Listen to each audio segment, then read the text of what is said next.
Hello.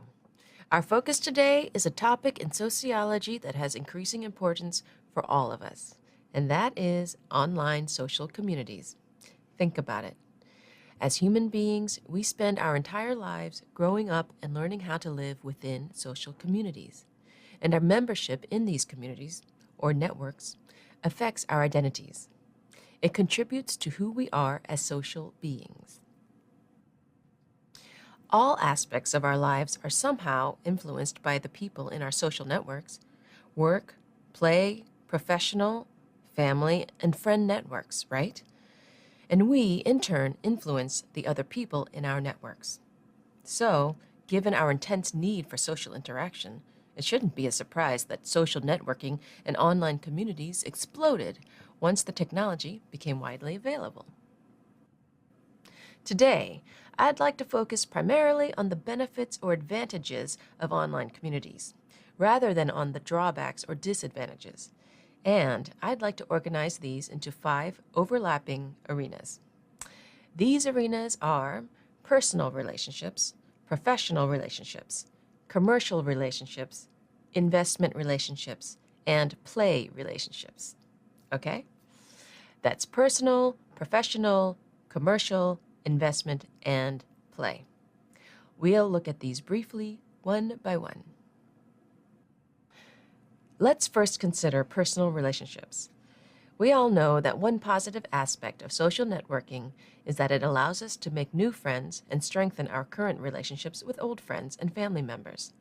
Social networking does this by giving us a place to keep up to date with one another.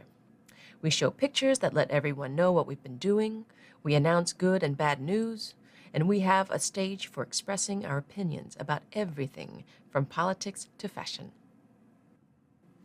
Many of us have been regular users of Facebook, Twitter, RenRen, or Mixi for years. These networks are ubiquitous. You can't escape them, really.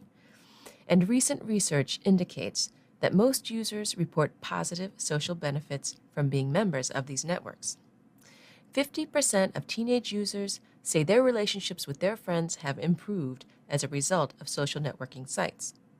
About 65% of college students report that they make new friends easily through social networking sites. Research has also shown that over 50% of older users report feeling happier, feeling more connected with people, and even feeling an improved sense of well-being as a result of social interaction in online communities. Okay, these are all very robust figures in support of online social networks. A second area where online communities show consistent positive benefits concerns professional connections. If you're involved in business, large or small, you're probably exchanging information and contacts on networking sites. Sites like LinkedIn, Ning, or Zing. These sites have hundreds of millions of active users. In virtually every professional field, from education to law to running a restaurant, people are looking to strengthen and expand their networks. They're looking for new business opportunities, or they're looking for new jobs. They're trying to obtain more knowledge about their field. Often, people access these networks just because they want to feel more connected with other professionals. In communities like Catalyst and Career Diva, users can exchange information about business to get professional support, but they can also share personal experiences and frustrations and receive emotional support and advice from their peers. All right, that's the second area where we clearly see benefits of online communities. A third benefit of online communities, of course, is the power of social networks for commercial purposes. Many companies aim to develop an online marketplace where they can sell their goods and services, but a lot of companies also want to build a social community. They do this through the use of social media marketing, or SMM. SMM is a type of internet marketing that uses social networking websites as a marketing tool. SMM aims to get users to share content with their social network. Shared content is a kind of business capital for a company. It increases brand exposure. It increases their customer base. It disseminates product information quickly.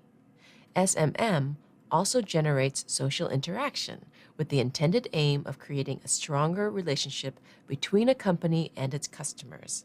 And social networks for commercial purposes works within smaller niches as well, not just for large companies.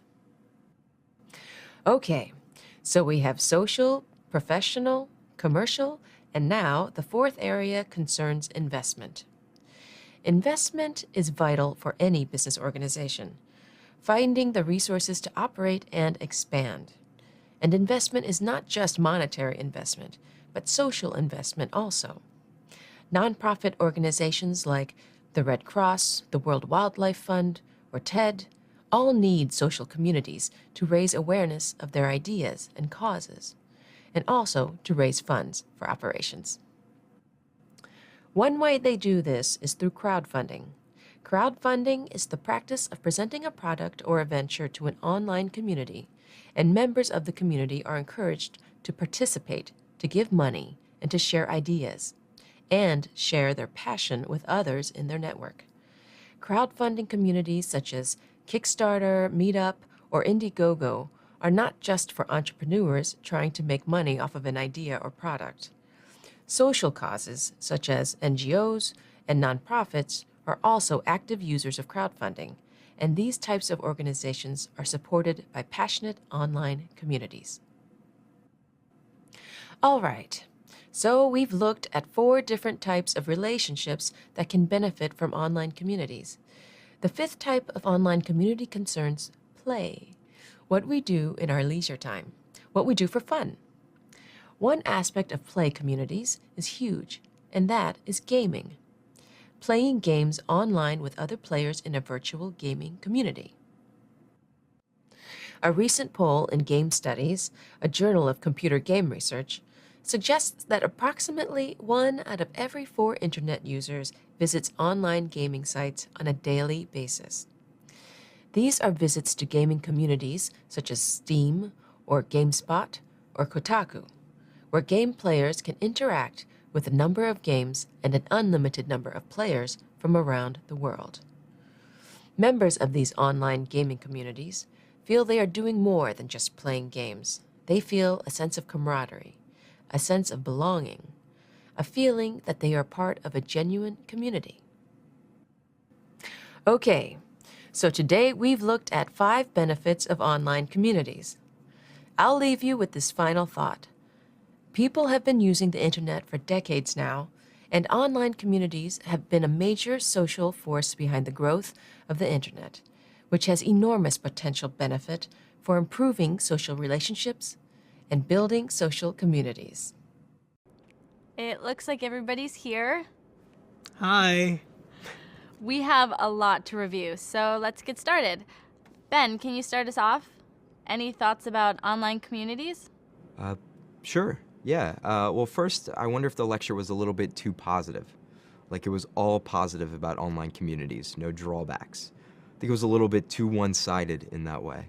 So you think there are some downsides to social networking? Yeah, sure.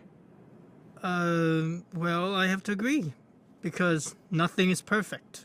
Yeah, nothing is perfect, but I think online communities have more positives than negatives. I mean, we've all made new friends through Facebook, right? And some of us have been a part of crowdfunding projects. I've met people with interest in film and stuff, and it's helped me to develop my own film interests. Let's focus on the lecture. We can talk about films later. Actually, I'm glad Shelley mentioned crowdfunding. I think we're actually supposed to find some more information about that for next class. Right. Right. So, does anyone have any examples of successful crowdfunding campaigns? Shelley, any ideas? Absolutely.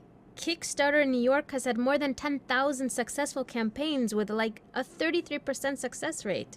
So about a third of the campaign's been successful. That's cool. Any other ideas? Examples of crowdfunding? Yeah.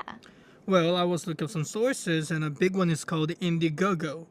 One group raised $3 million for a music project.